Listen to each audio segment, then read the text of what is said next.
Guys, welcome back to your channel. देखो, आज हम करेंगे कुछ छोटे छोटे टॉपिक जिनसे बहुत इंपॉर्टेंट क्वेश्चंस बनते हैं। फर्स्ट टॉपिक है types of data communication medium. Data communication medium के बहुत सारे वेज होते हैं। देखो, एक तो हो गया स्टैंडर्ड टेलीफोन लाइन, सेकंड हो गया को एक्सियल केबल, थर्ड हो गया माइक्रोवेव ट्रांसमिशन, फोर्थ हो गया सैटेलाइट कम्युनिकेशन एंड फिफ्थ हो गया ऑप्टिकल फाइबर। इससे जो मोस्टली क्वेश्चन बनता है वो बनता है कि फास्टेस्ट मीडियम ऑफ कम्युनिकेशन कौन सा है डाटा कम्युनिकेशन का, तो उसका आंसर है ऑप्टिकल फाइबर। क्या आंसर है? Optical fibre. अब हम करेंगे नेटवर्क के कुछ डिवाइसेस। इसमें क्या है, इसमें आपको ना यूजुअली क्या होता है कि डेफिनेशन दी होती है और आपको ऑप्शंस में से बताना होता है उसका आंसर क्या है। तो अगर आपको आ जाए which of the following enables computer to connect with other computer using MAC address, तो जब भी वर्ड आ जाए मैक एड्रेस के साथ आपको इनेबल करने में, कनेक्ट करने में हेल्प कौन करता है, तो उसका आंसर होगा नेटवर्क अडेप्टर। क्या आंसर होगा? Network adapter. जब भी आ जाए कि कंप्यूटर को कनेक्ट करने में यूजिंग द मैक एड्रेस, तो वो है नेटवर्क अडेप्टर। अगर आ जाए which of the following splits network connection into multiple computers, split connection, split network कौन करता है? Hub splits the network connection. ठीक है। स्विच भी एक तरह से टेलीकम्युनिकेशन डिवाइस है which is grouped as one of the network components. उसके बाद ये बहुत इंपॉर्टेंट है, दैट इज रिपीटर्स। ये बहुत बार बनता है कि विच of the following weakens, which of the following regenerates और replicates signals that are weakened or distorted by transmission over long distance, तो उसका आंसर है रिपीटर्स। वैसे आपको टर्म में ही आइडिया मिल जाएगा क्योंकि रीजनरेट और रेप्लिकेट कौन करता है? रिपीटर्स। जब भी सिग्नल वीक हो जाता है या खराब हो जाता है during the transmission over the long distances. अगर आ जाए which of the following connects two LANs with the same standards, तो दो लैंड को कनेक्ट करने का काम कौन करता है? ब्रिज। जैसे दो पुल को भी कनेक्ट करने का ब्रिज काम करता है, तो ब्रिज वैसे याद रख लेना, ब्रिज क्या करेगा? टू लैंड्स को कनेक्ट करेगा। नेक्स्ट है गेटवे। इसका क्या यूजुअली गिवन होता है? Stopping point for data on its way. Stopping points क्या है for the data on its way, तो उसका आंसर बनेगा gateway. Gateway stopping point, bridge two lands को कनेक्ट करता है, रिपीटर्स रीजनरेट या रीरेप्लिकेट करता है सिग्नल्स को जो भी वीक हो जाते हैं ड्यूरिंग द ट्रांसमिशंस, और जो हब है वो स्प्लिट करता है नेटवर्क को, और जो अडेप्टर है वो मैक एड्रेस के थ्रू कनेक्ट करने में हेल्प होता है। ठीक है। आई होप अगर इसमें से कोई भी क्वेश्चन आ गया आप इजीली आंसर कर पाओगे। नेक्स्ट हमारा है, अगर आ जाए फर्स्ट मैकेनिकल कैलकुलेटिंग डिवाइस कौन सा था, तो उसका आंसर है अबेकस। इसमें वुडन फ्रेम्स होते हैं। नेक्स्ट जो पास्कल कैलकुलेटर है, ये किसने इन्वेंट किया था? ब्लेजी पास्कल ने इन्वेंट किया था पास्कल कैलकुलेटर।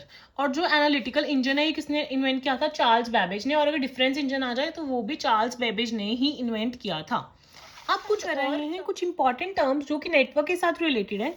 जब भी बात आएगी कंप्यूटर में रूल्स या स्टैंडर्ड्स की, तो उसका आंसर हमेशा होगा प्रोटोकॉल्स, क्योंकि प्रोटोकॉल्स क्या है? These are the set of rules and standards used by computer to exchange data. तो ऐसे उस टर्म को क्या बोलते हैं जो कि रूल्स हैं या स्टैंडर्ड्स हैं that facilitate the computer to exchange the data, तो उसका आंसर है प्रोटोकॉल।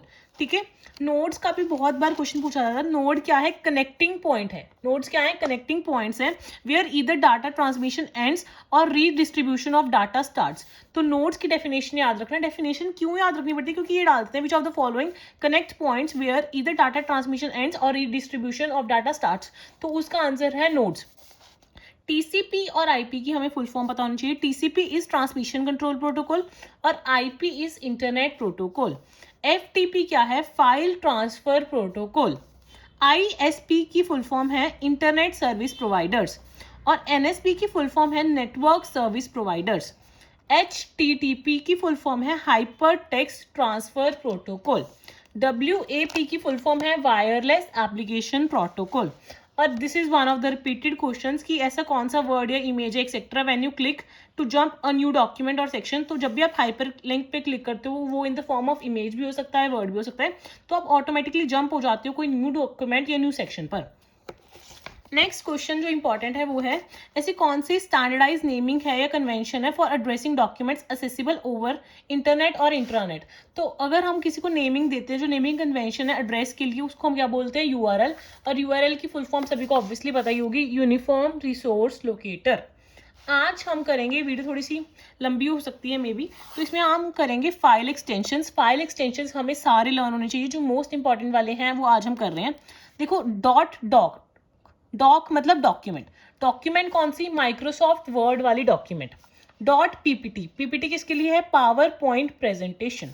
डॉट BMP मतलब बिटमैप, BMP मतलब बिटमैप इमेज फाइल। JPG क्या है? JPG इमेज जो होती हैं तो उनके लिए कौन सा एक्सटेंशन यूज करते हैं? फाइल एक्सटेंशन हम यूज करते हैं .jpg। .xls ये क्या है? एक्सेल स्प्रेडशीट, ये इंपॉर्टेंट है। .xls ये क्या है? Excel spreadsheet. .exe किसके लिए यूज करते हैं? Windows executable file. और .bak क्यों? Backup file. ठीक है, सिंपली ये तो इनके नाम से ही क्लियर हो जाएगा आपको, ये सिंपल वाले हैं, आगे थोड़े कॉम्प्लिकेटेड वाले भी करेंगे। .txt किसके लिए है? जब भी हम प्लेन टेक्स्ट फाइल की बात करेंगे तो .txt, ठीक है। .dat क्या है? Data file. उसके बाद .sdf क्या है? Standard data file. ये थोड़े से उनसे कंपैरेटिवली थोड़े टफ वाले मैंने अलग लिखे हैं। ये क्या है? .odt। ओडीटी क्या है? Open document text document. .msg usually तो हम मैसेज के लिए यूज करते हैं, तो ये मैसेज किसका? आउटलुक मेल मैसेज के लिए भी हम .msg यूज करते हैं। .rtf this is very important, ये क्या है? Rich text format file, rich text format file. .aif ये किसके लिए है? Audio interchange file format. AIF किसके लिए है? Audio interchange file format. .ra किसके लिए है? Real audio file. .iff ये भी बहुत इंपॉर्टेंट है, ये किसके लिए है? Interchange file format. .wav ये किसके लिए है? Wave audio file. .wma Windows media audio file. .tar इसको टेप आर्चिव भी बोलते हैं, ये थोड़ा न्यू है, मुझे भी फर्स्ट टाइम ही पता लगा ये कि क्या है? Consolidated Unix file archive. और .csv क्या है? Comma separated values file. एक बार इनको रिवाइज कर लो। Open document text document, Outlook mail message, rich text format file, audio interchange file format, real audio file, interchange file format, wave audio file, Windows media audio file, consolidated Unix file archive और comma separated values file. इसमें usually आपको पूछ लेते हैं which of the following, but वो जो options होते हैं ना वो बहुत ज़्यादा कंफ्यूजिंग होते हैं, तो जब तक आप 2-3 बार गो थ्रू नहीं होगे आप ऑप्शंस करेक्ट हिट नहीं कर सकते। हमें लगता है कि ये वाला ऑप्शन भी सही है, ये वाला ऑप्शन भी सही है, तो उस टाइम पे आपको इसकी 2-3 रीडिंग्स होना मस्ट है। मुझे भी पता इतने सारे लर्न नहीं होते, बट स्टिल इसकी रीडिंग्स इंपॉर्टेंट है, ठीक है। नेक्स्ट है ये तो सिंपल वाले हैं। .gif ये किसकी फुल फॉर्म है? Graphical interchange format file. .png क्या है? Portable network graphic. PNG important है, इसको कर लो, portable network graphic.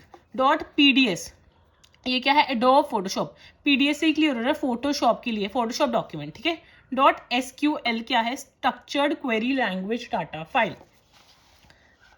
Next .css क्या है? Cascading style sheet. .html क्या है? Hyper text markup language. .js क्या है? JavaScript file. एंड .aspx क्या है? Active service page extended file. .cpp क्या है? C++ server code file. अब थोड़ा सा वायरस के बारे में जान लेते हैं। देखो ये बहुत कॉमन है दोनों questions. Boot virus, which of the following is also known as boot virus. Boot virus को और क्या कहते हैं? ट्रोजन भी कहते हैं बूट वायरस को। अगर आ जाए which of the following affects the disk of operating system, तो ऐसा कौन सा वायरस है जो डिस्क को इफेक्ट करता है ऑपरेटिंग सिस्टम की? तो उसका आंसर है बूट वायरस, और करप्ट कर देता है बूट फाइल्स को, और ये अपने आप को रेप्लिकेट नहीं करता। यूजुअली जितने भी वायरस है ना वो अपने आप को रेप्लिकेट करते हैं, पर अगर क्वेश्चन आ जाए which of the following does not replicate, तो उसका आंसर है बूट वायरस। नेक्स्ट है विच of the following spreads on opening N email attachment, ठीक है, स्पेसिफिकली, तो उसका आंसर भी होगा बूट वायरस। तो ईमेल के साथ जो फैलता है वो है बूट वायरस। उसके बाद मैक्रो वायरस, इसको वॉर्म्स भी बोलते हैं, ये रेप्लिकेट होता है। And doesn't require a host file, and ये अफेक्ट होता है अगर कोई भी हम वर्ड या एक्सेल की डॉक्यूमेंट्स खोलते हैं, तो ये इंपॉर्टेंट है। मैक्रो को वॉर्म्स भी बोलते हैं। बाकी करते हैं नेक्स्ट वीडियो में, ठीक है, बाय।